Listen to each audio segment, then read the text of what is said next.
Hello दोस्तों, welcome to as academy. अभी जो आपने ये क्लिप देखी, इसमें राफेल फाइटर जेट भारतीय सरजमीं पे लैंडिंग कर रहा है। तो एक बहुत ही एक्साइटिंग मोमेंट था फॉर एवरी इंडियन। अभी रिसेंटली कुछ फाइटर जेट्स फ्रांस से इंडिया पहुंचे हैं और उनको इंडियन एयरफोर्स के स्क्वाड्रन नंबर 17 में, जिसको कि हम गोल्डन एरोस स्क्वाड्रन के नाम से भी जानते हैं, उसमें शामिल किया गया है। तो हम डिटेल में जानेंगे क्या है ये स्क्वाड्रन, कब बनी थी, क्या है इसका हिस्टोरिकल बैकग्राउंड। तो वीडियो में अंत तक बने रहिए। Let's start.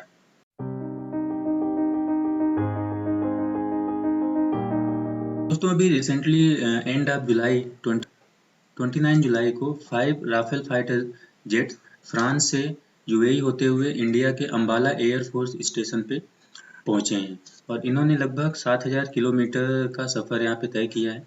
यहाँ पे आप देख सकते हो एक इंडियन एयरफोर्स के द्वारा जारी की क्लिप इमेज है, जिसमें राफेल फाइटर जेट्स फ्लाई कर रहे हैं। जो एक्चुअल लोकेशन है अंबाला एयरबेस या एयरफोर्स स्टेशन की, वो ये है। यहाँ पे इनको स्टेशन किया गया है।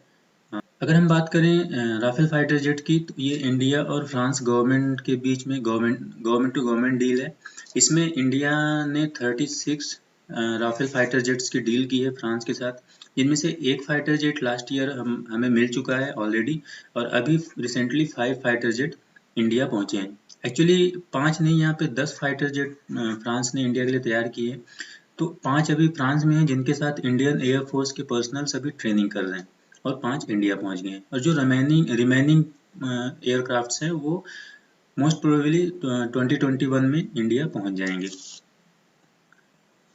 अगर इनके रूट की बात करें, किस रूट को तय करते हुए ये इंडिया पहुंचे हैं, तो फ्रांस से होते हुए सबसे पहले ये आए हैं यूएई, और यूएई में स्टे करने के बाद फिर इंडिया के अंबाला एयरबेस पे पहुंचे हैं। यहाँ पे इंडियन एयरफोर्स की एक ट्वीट है। यहाँ पे हमारे जो एयर चीफ मार्शल हैं भदौरिया जी, ये क्रू मेंबर, जो राफेल क्रू मेंबर है जो फ्रांस से राफेल को लेके इंडिया पहुंचा है, उनको वेलकम कर रहे हैं। नेक्स्ट इमेज में आप देख सकते हैं कि यहाँ पे राफेल को वाटर सल्यूट दिया जा रहा है, दोनों साइड से वाटर सल्यूट दिया जा रहा है।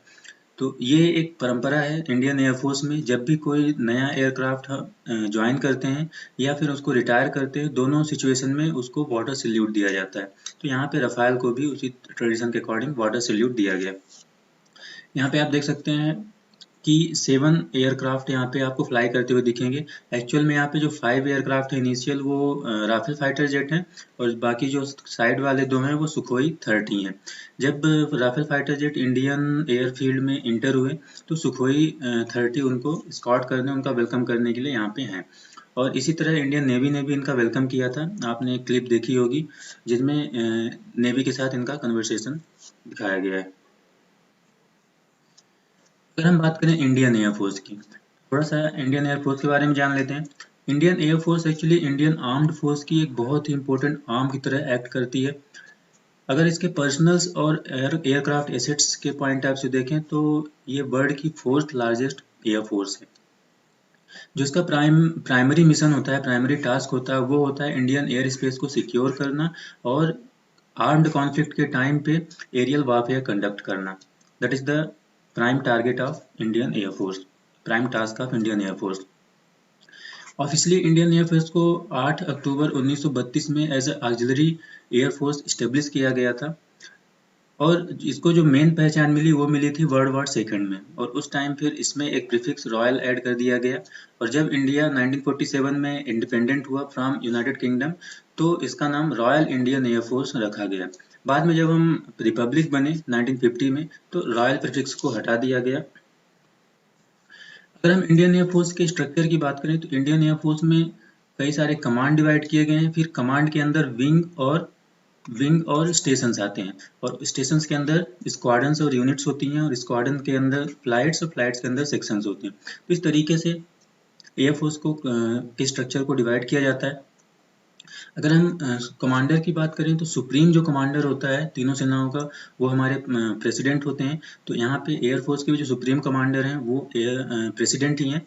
अगर हम कमांडिंग ऑफिसर की बात करें, तो वो होते हैं एयर चीफ मार्शल। कमांड में जो कमांडिंग ऑफिसर होते हैं, हेड होते हैं, वो होते हैं एयर मार्शल। विंग के commanding officer air commander. Station में ग्रुप कैप्टन, और स्क्वाड्रन और यूनिट्स के जो कमांडिंग ऑफिसर होते हैं वो विंग कमांडर। एक्चुअली यहाँ पे स्क्वाड्रन कई तरह की होती हैं, एक होती है फ्लाइट स्क्वाड्रन और एक होती है ट्रांसपोर्ट या हेलीकॉप्टर यूनिट या स्क्वाड्रन। जो फ्लाइट स्क्वाड्रन होती है उसमें जो लीडर होते हैं वो होते हैं विंग कमांडर, और जो हेलीकॉप्टर यूनिट्स या फिर ट्रांसपोर्ट स्क्वाड्रंस होती हैं उनको लीड करते हैं ग्रुप कैप्टन। उसके बाद फ्लाइट को लीड करते हैं के कमांडिंग ऑफिसर होते हैं स्क्वाड्रन लीडर, और सेक्शंस के कमांडिंग ऑफिसर होते हैं फ्लाइट लेफ्टिनेंट।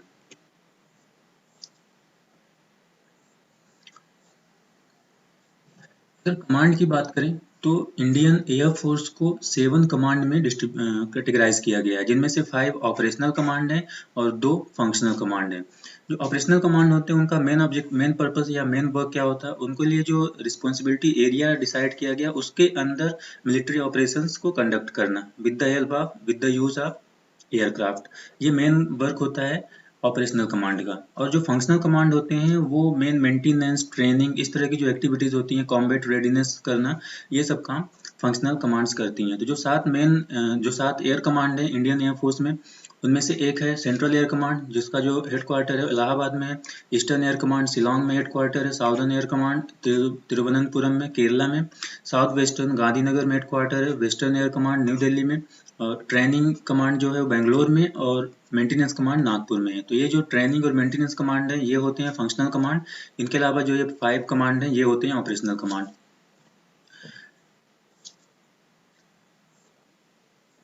कमांड के अंडर में विंग और स्टेशन होते हैं। अब ये लगभग थोड़ा एक ही जैसे स्ट्रक्चर होता है इनका, बट विंग थोड़ी बड़ी यूनिट होती है एज कम्पेयर टू स्टेशन। तो अगर हम विंग की बात करें तो विंग स्क्वाड्रन और कमांड के बीच में एक इंटरमीडिएट फॉर्मेशन का काम करता है। एक विंग में जनरली 2 से 3 स्क्वाड्रन होती हैं, हेलीकॉप्टर यूनिट्स होती हैं और एफबीएसयूज होते हैं, forward base support unit. Generally जो फॉरवर्ड बेस सपोर्ट यूनिट होते हैं वो किसी तरह की स्क्वाड्रन को लीड नहीं करते हैं या उनको होस्ट नहीं करते हैं, वो एक रूटीन ऑपरेशन की तरह काम करते हैं। But in the time of war वो जो एफबीएसयूज होते हैं वो फुली फ्लेज्ड एयर बेस की तरह एक्ट करते हैं, वर्क करते हैं और कई सारे स्क्वाड्रंस को होस्ट कर सकते हैं। तो इस तरीके से जो इंडियन एयर फोर्स में है 47 विंग्स और 19 एफबीएसयूज हैं। अगर स्टेशन की बात करें तो स्टेशन जनरली ऑपरेशनल कमांड में ही होते हैं, राइट। और एक कमांड में 3 to 9 स्टेशन हो सकते हैं या उन्हीं को हम बेस भी बोलते हैं। स्मॉलर यूनिट होता है then the wing but similarly organised होता है, सेम तरीके से काम करते हैं। एक स्टैटिक यूनिट है, स्टेबल यूनिट है। एक स्टेशन जनरली एक विंग से कनेक्टेड होता है और उसमें 1 से 2 स्क्वाड्रन हो सकती हैं या उसको असाइन की जाती हैं।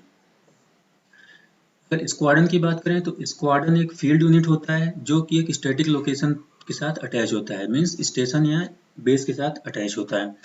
जो फ्लाइंग स्क्वाड्रन होती है ये एक सब यूनिट होती है एयरफोर्स स्टेशंस की, ओके। और इनका मेन ऑब्जेक्टिव होता है जो एयरफोर्स का मेन प्राइमरी टास्क होता है उसको कंडक्ट करना, राइट। प्राइमरी टास्क का एयरफोर्स। जो फाइटर स्क्वाड्रंस होती हैं उनमें 18 एयरक्राफ्ट होते हैं, 18 एयरक्राफ्ट होते हैं। और जो फाइटर स्क्वाड्रन होती है उसको लीड करते हैं कमांडिंग ऑफिसर जो होते हैं वो होते हैं विंग कमांडर, तो अभी हमने बात की थी इसके बारे में। और जो ट्रांसपोर्ट स्क्वाड्रन होती है और हेलीकॉप्टर यूनिट्स होती हैं उनको जो कमांडिंग ऑफिसर होते हैं वो होते हैं ग्रुप कैप्टन। देन इसके अंडर आते हैं फ्लाइट्स।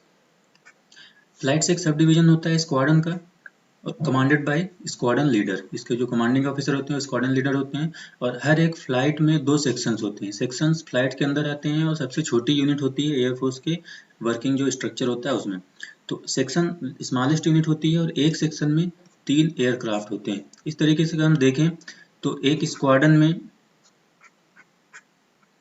3 फ्लाइट्स होती हैं और हर फ्लाइट में 2-2 सेक्शंस होते हैं। तो इस तरीके से एक स्क्वाड्रन में टोटल 18 एयरक्राफ्ट होते हैं।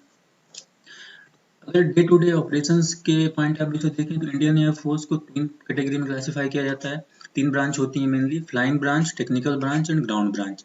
फ्लाइंग ब्रांच का मेन काम होता है फ्लाइंग से related, technical branch engineering work देखते हैं, और जो ग्राउंड ब्रांच होते हैं logistic, administration, account, education, medical, metrological, ये सारी एक्टिविटीज ग्राउंड ब्रांच में होती हैं।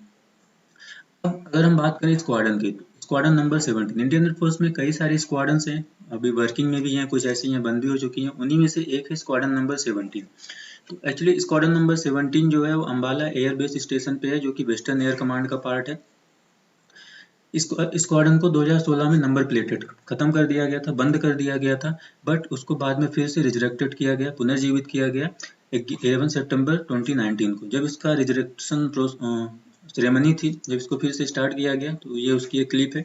यहाँ पे हमारे former air chief marshal B S Dhanoa ji इसमें पार्टिसिपेट कर रहे हैं।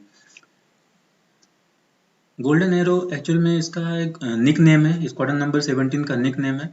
इसका जो हेडक्वार्टर है अम्बाला में। ठीक, अगर हम इसके हिस्टोरिकल बैकग्राउंड की बात करें, स्क्वाड्रन नंबर 17 को अम्बाला एयरबेस स्टेशन पे 1 अक्टूबर 1951 में under the flight lieutenant DL स्प्रिंगेट के साथ शुरू किया गया था। स्टार्टिंग में जो इसके साथ एयरक्राफ्ट जोड़े गए थे या शामिल किए गए थे वो था हावर्ड सेकंड बी। देन जब 1965 में इंडो पाकिस्तान वार हुआ, उस टाइम पे इस स्क्वाड्रन को दिल्ली शिफ्ट किया गया था, मूव किया गया था to cover the capital city. And इसको प्रेसिडेंशियल स्टैंडर्ड अवार्ड भी मिल चुका है 1988 में एट पालम। अगर एयरक्राफ्ट की बात करें, कौन कौन से एयरक्राफ्ट सर्विस दे चुके हैं स्क्वाड्रन नंबर 17 में या गोल्डन एरो स्क्वाड्रन में, तो सबसे पहले यहाँ पे हार्वर्ड सेकंड बी था, जिसके साथ शुरुआत की गई थी इस स्क्वाड्रन की। इसने 1951 से 1955 तक सर्विस दी है इस स्क्वाड्रन में। देन डी हैविलैंड वेम्पायर, इसने 1955 से 1957 तक यहाँ पे सर्विस प्रोवाइड की है। उसके बाद हॉकर हंटर 1957 से 1975। देन मिग 20, इन्होंने बहुत ज़्यादा सर्विस दी है यहाँ पे 1975 से 2016 तक। फिर 2016 में इसको नंबर प्लेटेड कर दिया गया था, बंद कर दिया गया था। देन अगेन उसको स्टार्ट किया गया 2019 में विद दसॉल्ट राफेल।